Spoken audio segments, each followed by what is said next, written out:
So what I'm looking to do, I'm looking to put an edge of 30 degrees on this foot trimming knife. So I've got on my grinder 11 o'clock. So what I'm aiming to do is pick my knife up so it's parallel, and I bring it up to the grinding wheel, and basically I'm going forward and back at 11 o'clock like this. This then eventually will produce a slight burr on the back of this, and then I go across to this thing, and I basically take the burr off, because it just burrs the back of the metal. So you need to take the back off and the front off, just so you get a nice polished edge. We also apply some paste to the wheel, and this actually aids with the polishing of the knife. Actually, I mean, I can switch now. I'll just run through as I do it if you like. That'll be right. So I'm picking the knife up. I'm keeping it parallel. I'm going for about 11 o'clock.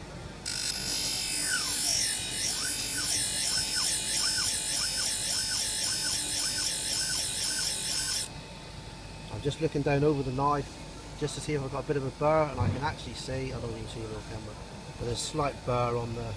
So all I need to do now, I need to move it across to this wheel, and I'm going to take the burr off the back of the knife and just polish the front.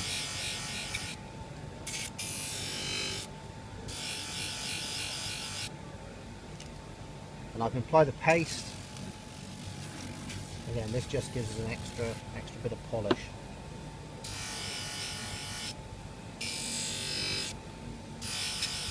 So for farmers, can they get hold of those discs quite easily? Absolutely. Okay.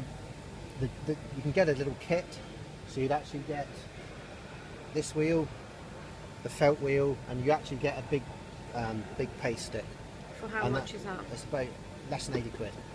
Less than 80 quid. They'd have to buy their own grinder and put it all on together. And how much would they last, the discs and the paste? This would last the farmer for years. The felt wheel you might have to replace, obviously that's going to wear, but this would last for years. So what I do to prolong the life of the actual thing, I actually got a piece of rubber here, and I'm just putting it across the top of the wheel, and that's actually getting the grit back out of the wheel. Because obviously the wheel gets like the filings from the knife, so basically just by putting rubber on, rubber will actually clean rubber. So that's what I'm doing, just cleaning the disc again. So actually this will be more efficient now, but it will last for years and years. And then that was a right-handed knife I sharpened then, because that fits in my hand like this, and when you clasp around it, your finger goes there, so that's a right hand. So this is a left hand, so it's a slightly different process, although it's still lifted up the same, parallel. So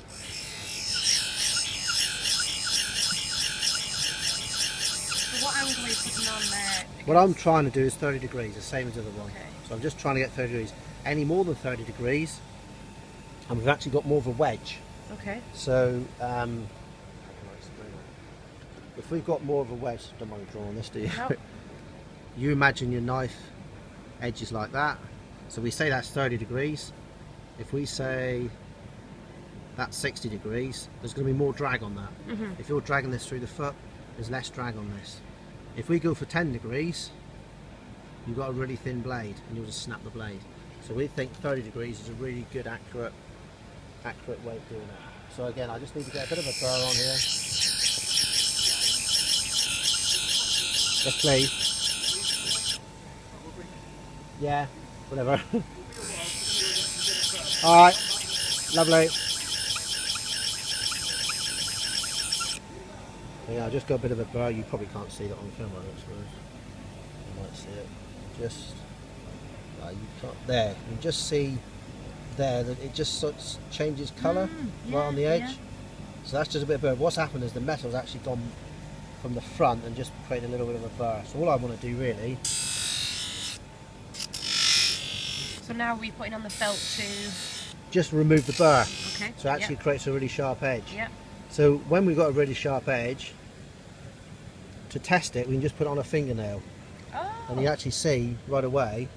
You probably feel the actual right away. Yeah. And that proves to me it's a really sharp. It's not the best thing to do, But it's a quick test. Also, you can. This will cut this easy. Cut your bills up. Yeah. So you know that is, if you've got a knife sharp like that, you can do therapeutic trimming. Yeah. And no problem. All your trimming perfectly. It's just such an important thing. Many people don't know how to do the job, and they should do. And how often would you say you should trim your knives? Sharpen them. Basically, when I'm out foot trimming of a day, I probably take 20 knives with me, Okay. and as soon as they start going blunt, I'll replace them. I can go a whole day without. I'll use 6 knives on my crush, so I've got 2 at the front, 8 knives, 2 at the front, 4 at the back, and I'll just use them in a day. Okay. And then I'll go on that night and sharpen them. So Right. every morning I travel with sharp knives. So for farmers who sort of regularly foot trim, maybe 3 times, 4 times a week, would you say they should? I would, if as they've got often the as kit to possible. do it every time. Okay. Yeah. Every time you finish trimming, I always clean the knives. Yeah. Knives always go into disinfectant. I chuck them in disinfectant. They're nice and clean. I take them home and I'll actually sharpen them every night. The same with the farmer. If they can sharpen a knife every night or every time they finish trimming, when they go to use a knife next time, it's more pleasurable. And so you'd already advise to drop in disinfectant as well? It's best practice. Okay. But on a farm, it's slightly different because they're not going to go anywhere else. For a foot trimmer, it's good practice to do that. Another good tip is have an old milking tube. Put your knives in old milking tubes.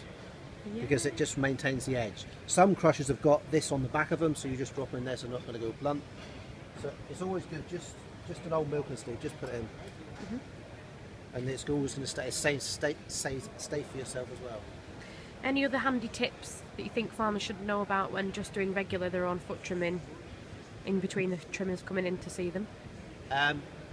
Yeah, biggest thing is, there's several things, right? So a lame cow goes lame today, treat her today. If you don't treat her today, she gets worse. So every day that goes on gets worse. It's no good waiting, the trimmer's coming next week, we'll wait till next week, she'll be good. If you can treat it like mastitis, there's an analogy that says, you don't treat mastitis once a week. Why should you treat lame cows once a week? They need to be done the day they go lame. You know, the awareness needs to be more emphasis on lame cows that are perhaps score 1s and 2s rather than waiting for a score 3. It's such an important thing. Okay. Another thing is don't over trim. People just get carried away over trim, especially with grinders. You know, there's nothing wrong with a grinder in the right hands, but you just need to be aware of not over trimming. Do you think more people over trim than under trim? Without a doubt. Yeah. It's a nation thing. You know, a cow doesn't want pretty feet. Yeah. She wants functional feet. Yeah. And functional doesn't have to be pretty and white.